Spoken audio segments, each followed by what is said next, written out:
Okay. Now what you see on screen is a search, Bible-wide, which is the Old Testament because it's Hebrew. Bible-wide on the keyword in Genesis 1:2, tohu. At the right, you're going to see a list of all the verses that have tohu in it that BibleWorks could find. I mean, it's not perfect, but it's pretty good. So, in your leisure, you can search on those verses and see for yourself. We're going to do a quick search here. A quick review here. But you're going to need to take time with it. So you got Genesis 1:2, 1 Samuel 12:21, Job 26:7, Isaiah 24:10, Isaiah 34:11, 44:9, 45:18, 45:19, Isaiah 24:10, 34:11, 44:9, Isaiah 45:18, Isaiah 45:19, 59:4, and Jeremiah 4:23. Now we're going to see this really quickly because I got to keep this short. But what you're going to notice is that the analogy, the use of tohu as a keyword in Genesis 1:2, which is on the left of your screen, is deliberate. And so all these verses I just read off are going to tie back to Genesis 1:2. That reinforces, it's a whole doctrine. God restored the earth, God saved the earth from destruction. God saves you from destruction. And all these uses of tohu are going to be drawing parallel between Genesis 1:2 restoration. See, there's tohu, it means chaos. Confusion is too mild a word. And the destruction and chaos that you're in until he saves you and remakes you.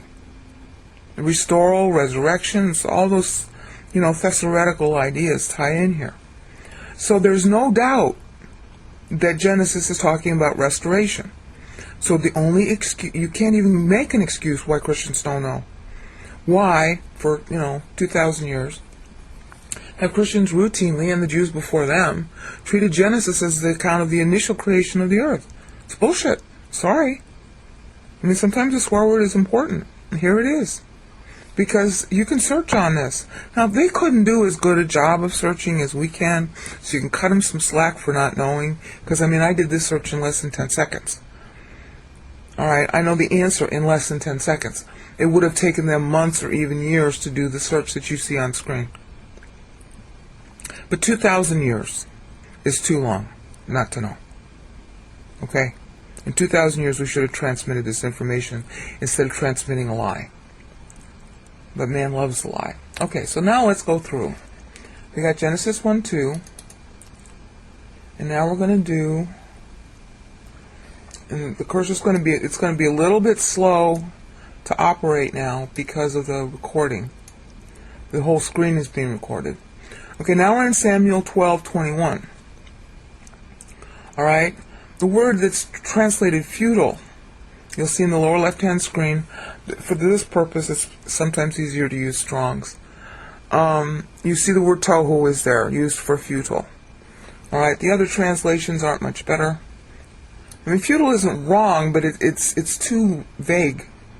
That's what I hate about Bible translations. They're always vague. Futile, okay, the no good in NIV is what's, useless, I'm sorry. Useless is used in the NIV. Okay, vain is the translation in KJV. Vain meaning empty. In Old English, that's what vain really meant. And then that's translated in the Greek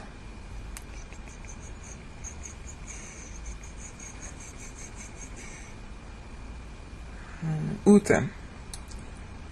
With uthen. Uthen is Attic Greek, actually. Drama Greek word for nothing. It's like nothing is really a better way to translate it with the shout and an emphasis. Not anything at all. Alright, so that's the Brenton's English translation of the Greek. Alright, vain. So as you can see, vain, futile, no good, useless. That's a translation that you'll see for tohu. But it really means chaos. I mean, it's no good because it's chaotic. So when they translate it, they're translating the wrong side of the meaning of the word. Yes, it's useless, but you need to know why. All right. So our next one is Job 26:7. I'm going to go a little faster now because this mouse is slow. All right. Again, it's translated empty in the NASB. Tohu, empty space. Now see there? He stretches out the north over empty space and hangs the earth on nothing. Okay? That is poetic language. All right? That's showing that the earth is, unsustained. Okay? It's not on a string. It's on God's string. All right. The city of chaos is broken down. Now there we go. See, this is a little bit better. Make desolate, lay waste. Alright? Tohu. Tohu. For chaos. That's what it really means. Why they don't translate it that way in the other places, I don't know. Okay. Isaiah 34:11. Okay. Emptiness. Well, we got tohu and bohu in this one. See, here's tohu, and then here's bohu. Bohu means wasteland. Tohu means chaos. Alright? And desolation is the word that they use in the NASB this time to translate tohu, which you see in the lower left-hand corner. Alright? So that's that verse. I mean, again, you're going to have to spend more time on these. I just want to show the list. Alright. Futile being used here. Notice the analogy. You're futile, you're worthless, you're chaotic, just like the earth was before I restored it. See the clever analogy here? Just by using a special keyword that everybody should have known from Genesis 1:2, a whole ream of doctrine is given because everybody once knew, once upon a time, that the tohu wa bohu in Genesis 1:2 was caused by Satan and company. Okay, now, this is the one. There we go. This was the verse I really want to focus on. Look at this. Even in translation, I did not create it a waste place. See the word used for waste? See, they do know the things I'm telling you are the right translation. They just don't translate it that way all the time. Tohu, confusion, chaos. Alright, tohu is sometimes used. Is bohu in this one? No, okay. Tohu, it's a structure that you use sometimes in Greek and Hebrew when you have a famous expression, tohu wa bohu being one of them. In order to reference it again, you just use the first word. Like if you had a list of 10 things, and everybody well knew that list, all you have to do is mention the first thing in the list, and everybody knows you're talking about the whole list. That's a really important feature of the Greek language. It's used a lot in the New Testament, specifically in Hebrews 6, where he ticks off a list of things, and then when he gets back to his subject, he only lists the first thing, because he's already just said the full list. Alright? So here we're doing the same thing. I did not, so just even look at the English here. Okay? He established it and did not create it a waste place. That's exactly what the Hebrew is saying. Alright? Here's bara, again. Alright? Lo. This is the Hebrew word for not. No. Didn't. Negative. No. Tohu. Okay? No tohu. Did I make? Did he make? Okay? God did not make it tohu. It became tohu. Could you have more proof? No. Okay, so Isaiah 45:18 may have not been available to some generations, but it's available to us, so we have no excuse that we don't know that Genesis 1:2 and following is talking about the restoration of the earth. It's very embarrassing because some really famous pastors and teachers and really nice people are all running around telling you that the earth was created in 6 days. No, it was restored in 6 days, and we're all got our pants down because we didn't look at this. All right, it can't be more bald than that, and even the translation is okay. Okay, now 45:19 goes on to say, I have not spoken in secret in some dark land. I didn't say to the offspring of Jacob, seek me in a waste place. Seek me in the tohu? Don't seek me in the tohu. But we are seeking him in the tohu when we say that Genesis 1:2 means initial creation. It's maligning God. All mistranslations malign God. Don't blame the translators. Satan and company they work really hard at getting the translators to screw up. Translators, you ought to be praying for their welfare, okay? Because they get hit on all the time. Okay, tohu. I didn't say seek me in a waste place. So let's not seek to make a waste place out of the word by treating Genesis 1:2 and following as initial creation. All right, now let's go on to the next one. All right, confusion. Isaiah 59:4. They trust in chaos. Confusion, you're euphemizing it. Okay, they trust in confusion and speak lies. They trust in chaos. All right? I mean, what I'm trying to show in this quick review is that, you see, the translations aren't even that far off. They're a little off. But there's no excuse for us not to know this. None. Zero. All right? That's tohu. Again. All right? Okay, and I looked, this is a mistranslation. Why? Because the guys who did it in Genesis 1:2 are copying the same words that they mistranslated there. Because, see? Same words. Tohu, wa, bohu. All right? Tohu. And then there's that W with the comments underneath it. That looks like a little T. Bohu. All right? So the NASB people repeated their erroneous translation from Genesis 1:2. Now, you're going to want to focus. You're going to want to focus on this. Let me. Jeremiah 4 is a real important chapter about how the Lord didn't make it bad. All right. So start in Jeremiah 4. Looks like the context begins in verse 22. And, just read that for yourself. I don't have time to do this. Okay. Oh, the mouse is stuck. Alright. Back to the Hebrew. Okay, so that's Isaiah. That was Jeremiah 4:23. Let's get it better. That's the end of it. Okay, that's the end of the short list. Oh, we got to search on bohu. Okay, now we're looking at bohu, and you'll notice that there are only 3 verses in the Old Testament that cover bohu. The first is the Genesis 1:2. Next, you have Isaiah, and we already saw this with tohu. Isaiah 34:11. Now, I'm going to take a little more time on the bohu verses, but what I'm going to say is also true for tohu, because it's really the whole phrase that's in mind. You'll notice, like, for example, this is Isaiah 34:11.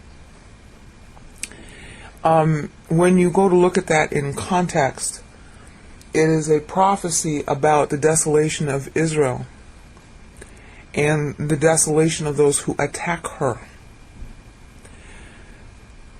God is just, and therefore he has to execute stern justice when warranted. And he's making a point that, all of Israel's attackers think that they're using the fact that he judges Israel. They're using that as their excuse to judge Israel themselves. So he is asserting his husbandly right, so to speak, to judge Israel and also, therefore, all of her attackers. This particular passage is talking about the wasteland that will result from the judges and Israel being negative. Therefore, you're seeing the analogy again to the desolation in Genesis 1:2, which also was caused by rebellion. Again, if you look at that in context, you'll see it better. I just want to show you that this is what the Bible's trying to, this is what the Bible means by using the term in Genesis 1:2. There are other verses to look at, but I'm just going through a few of them that are easy to view in a video. Okay, and then the big passage you're going to want to spend a lot of time on is Jeremiah 4, because he's talking about his case against the people. I mean, Jeremiah was the prophet to Israel when she was about to go out under the fifth cycle of discipline, as my pastor likes to call it, national destruction. And that's why this is a very bad translation, formless and void. Okay? Formless should be chaos, and void should be wasteland. Laying waste. Okay? The rebelling angels laid waste to the universe. Planet Earth was Satan's headquarters. And God restored it, and then the appeal trial, which Adam was created to resolve, ensued. And we don't know how long ago that was. We only know when Adam fell. Okay, we're going to get into more of that. But I just want you to see, these are the three bohu verses. Okay, and that's bohu that's highlighted in yellow on your screen, with the wa in front of it. Okay. Now, I'm going to turn off the tape for a second.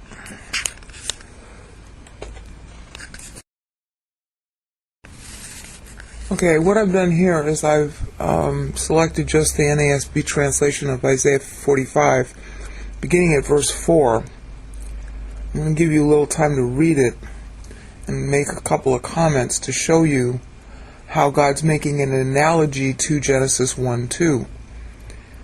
If you start at the beginning of 45, he's making a comment about his deliverance of Israel, mentioning Cyrus by name and in advance. I know there's this stupid theory about multiple Isaiahs, but it's really only one Isaiah. And you can tell that by the way the text is used. Okay? They make all kinds of arguments, but if you look at how the unity of the text, the concepts involved, the way the words are used, that sort of thing, it's the same writer. People will make up any argument they want in order to debunk the Bible. And, when you're young and you hear these arguments, they seem distressing. But after you've gone through about 50 of them and you find out that the guys that are arguing against the Bible really didn't do their Bible homework, you just begin to ignore it. So I'm ignoring this. All right, I want to focus on this. For the sake of my servant, Jacob my servant, and Israel my chosen one. All right? Let me see if I can get this to highlight. There. All right, that he chose Israel as his voice because he chose Abraham. And then of Abraham's sons, Isaac was the only one who agreed and believed in God. And Isaac was the promised one from Sarah. But he believed in God, that's why he was chosen. Same thing with Jacob, because Jacob had a brother named Esau. Esau did not choose God. And that's covered in Romans 9, and it's also covered in Malachi. Not really sure where in Malachi, but if you look up the Romans 9 reference, your concordance will cross-reference it to the Malachi passage. It might be in Micah. Micah or Malachi. Okay. Now, you'll notice that when he starts talking, I am the Lord, there is no other. Besides me, there is no God. Alright? That's because at the time he's talking, there was this idea of polytheism. God is really three gods, three persons. But they all have the same essence. Polytheism is entirely different. Polytheism is unequal gods with little g. Alright? Like, the pantheon of Olympus and all those other myths. Three co-equal persons means three gods. I don't know why we shy away from that in Christianity. It couldn't be any clearer from the Bible. Their equality, they're co-equal, co-infinite, co-perfect. They're all, my pastor's favorite word for them is triplets. All right, they're not unequal. Polytheism is a system of unequal gods, ranked in a hierarchy of powers. You know, like with Zeus at the top. That's not. This isn't polytheism. All right, salvation doesn't work without three gods. One to judge, one to take on humanity and pay, and the third one to empower the humanity of the second one. All right. Now, anyway, now we're going here. That man may know from the rise to the setting of the sun. See, he's starting to make an analogy to creation. The one forming light and creating darkness. Okay, it doesn't really say creating darkness. I mean, he's creating it by making light. Let's see what the Hebrew says. One forming light. I just want you to see that he's using a creation analogy here to explain his deliverance. And he's calling back to the reader's mind what they knew about Genesis 1:2. Okay. Now, if you remember what Genesis 1:2 had as its text, in the LXX, you had the word skotos and poeo. So he's referring back to it. Now, it's sort of a facetious use of create. Okay, we have in the Hebrew, the first word here is yatzer. Yatzer means to make a body, to form something of organic compounds, to sculpt, really. Sculpt is the best translation for it, but you'll never find that, almost never find that translation in the Bible. Then or is the Hebrew word for light, and it means a light body, really. A body of light, like I don't know, whatever you want to call a star. There are lots of different bodies of lights. Okay, and then we have and. This is bara again. See how he's using the same words? Bara was Genesis 1:1. Okay, he formed a light body. He sculpted the light. That's a body. Angels' bodies are made of light. It's not too hard to understand when you can see the lights up in the sky. Okay, now my mouse is frozen. Okay. Looks like I have to stop it again. This is really a terrible, hard thing to do. Okay. Oh, maybe it's working. Okay.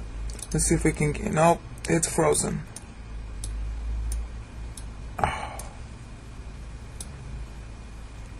Alright. There's bara. Okay, ubara, again, it's the wa. The sound of the wa changes when it's in front of certain consonants, like here. Alright, who made? Okay, and then here we go again, hoshek. Except it's just shek. But I can't get the mouse to work. Looks like I've got to shut down.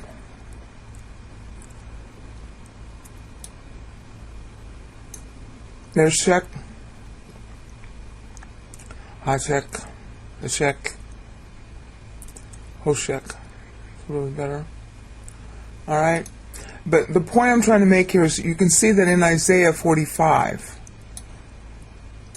that he's referring you back to Genesis 1:2. And here's our friendly Asa. Alright, that's interesting. I thought it was spelled with a summix. It's not. It's spelled with a sin. Okay, here's Asa. This is making something out of something.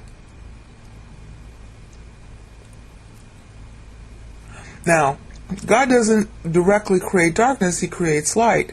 But the opposite of light is what? Darkness. So if there's going to be freedom, darkness is going to exist.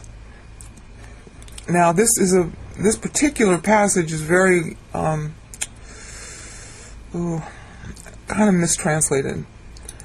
Isaiah 45:7 is where God takes responsibility for creation that he makes, because he makes it free.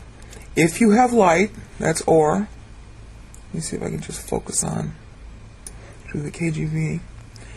Here you have or. That's light. that he yatsered. Alright? Therefore, from nothing comes darkness, because if you have light, you are free to choose dark. I don't know if that's going to be making it very clear or not. Alright? And so this is Asa, making something out of something. And this is our friend, peace. It really means reconciliation. It's a reference to what happens to you once you believe in Christ. And he was always called Christ. The anointed one is what Christ means, and it's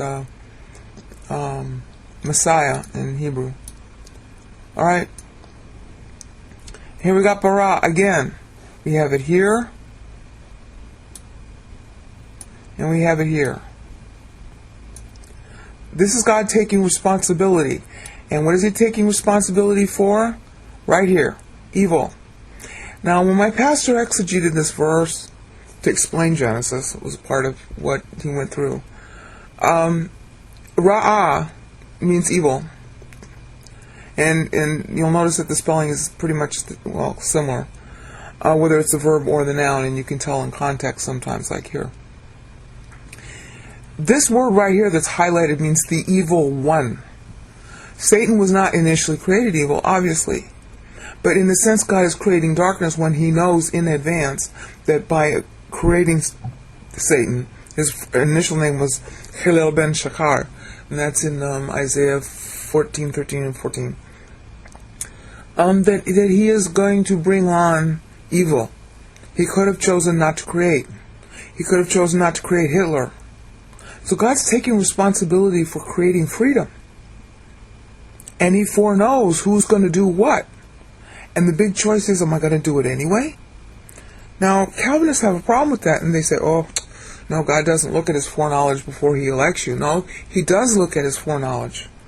But he elects you not based on what your merit is. He elects you based on whether you believe in Christ or not. That's the standard he sovereignly chooses. So here we see that standard applied in the larger context of creating it all. The act of creating, he knows that if he creates this highlighted word should be translated the evil one, meaning Satan. He knows that by creating Satan, all this stuff is going to be unleashed. Satan was the highest, as far as we can tell, the highest angel initially of the angelic hierarchy, guardian of the throne. And that you see in Isaiah 14 and parallel passages Ezekiel 28. Those passages pretend, as it were, they start to talk to the kings, but they're talking really to the powers behind the king's throne, which are the demons involved, and in this case Satan. Alright, he created the evil one. He knew that this was going to happen. Okay? And he's taking personal responsibility for it, as shown by this word, ani. That means I. Me. I. First person singular. Alright? I, ani, Yahweh. Some people say it should be Yehoah or Yahuwah or Yahweh. No, you always have to aspirate the H. That's why the H is open, the hey there. See, this is a yod. This is the yod for God. I can't get the mouse to work. That first letter that looks like an apostrophe, I can't get the mouse to work, sorry. The first letter with the little double dots of the shua underneath it, that looks like an apostrophe, is a yod. Then the next letter is an H, ch, and it comes out the top of your mouth. So it's yach. Okay, and then we have the wa, again, with the comments underneath it. It's just, there we go. The comments underneath it, that's a wa. So we have ya. It's treated as a consonant, but it works like a vowel. Oh, I can't get, there we go. So it's yah, wa, ah, Yahweh. Now sometimes it's translated with a little, with an O in between, right there where the cursor is, but a lot of times it's not, and especially in Isaiah, he uses Yahweh. Alright, but notice that God is taking responsibility. Ani, Yahweh. Now, here we go. Asa, I made. Ani, I. Yahweh. Asa. That's an ayin. Second letter is a sin with a sagal underneath it. Looks like a sagal. And then the H is the hey. Asa. Okay, if you look at the bottom of the screen, asa means to make. What they don't tell you in the lexicons, and my pastor spent a lot of time on this when talking about Genesis, it means to make something out of something. In other words, it's like you got clay, and you make something out of clay. You've got wood, you carpenter something out of wood. Alright, that's what asa means. Yatzer means to sculpt. Alright, a body, literally. I mean, its real meaning is to sculpt a body. So here we've got the three verbs. Alright? We've got yatzer, which is to sculpt a body. In this case, the body is or, light. Then we've got bara here. That means to create from nothing, ex nihilo. Alright? And then that's the darkness. Alright? That's asa is our third verb, to make something out of something. So God is using all three verbs here to claim total responsibility for Ra'ah, the evil one. So this is a direct, as you can see, he's using the key words in Genesis, in Isaiah 45, and that's supposed to make you think back to Genesis 1-2, and it's supposed to make you think back to the angelic conflict, Ra'ah, the evil one. So you see, there's really, I mean, this didn't take very long for you to see this. So why is it that Christendom doesn't get it? I can't explain that, except that they're not using 1 John 1:9. Okay, that's the end of this part of it. Okay, I have egg on my face. When I searched on Tohu, I searched on the form rather than the root. And there are more verses than 10. So what you're seeing on the screen is the expanded list of the verses. You'll see that there are 20 of them. Little duplication in a couple of the verses. I'm sorry. The listing is Genesis 1:2, Deuteronomy 32:10, very important. Let's click on that. Alright, very, very important. You got to look at the context of all these verses. Deuteronomy 32:10. I'm going to go through it quickly. 1 Samuel 12:21, which we already saw. Here's another one. Ooh, ouch. Job 6:18. Be sure to look at the context. Job is making an analogy.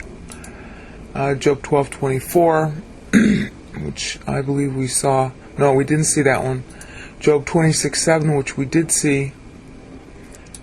Here's a really important one. Ouch.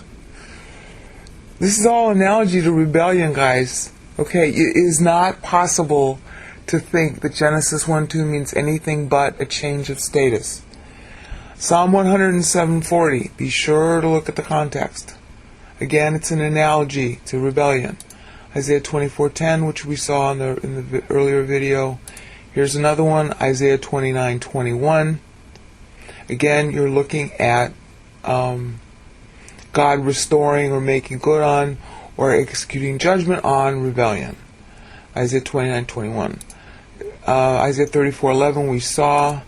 Isaiah 40:17. Okay, that's really important to look at. Isaiah 40:23. Again, you'll notice that the context is always making an analogy to our own wasted thinking. Isaiah 41:29. Now see, he literally restores the earth to figuratively depict how he restores us. It's metaphorical, but it was a real restoration of the earth, and it's a real restoration of us at salvation. Okay, that's Isaiah 41:29 on screen. Isaiah 44:9, which we saw another one. Isaiah 45:18, which we spent a bit of time on.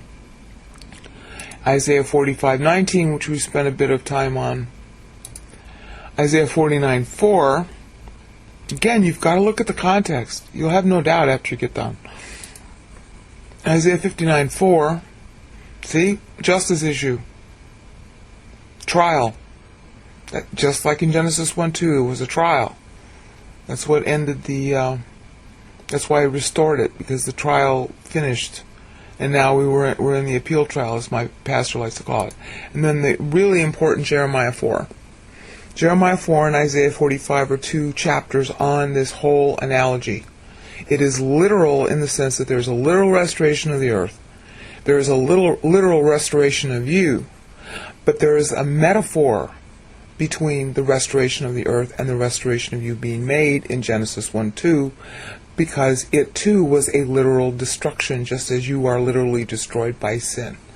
Okay, that's it. Let's see if I can turn this off without being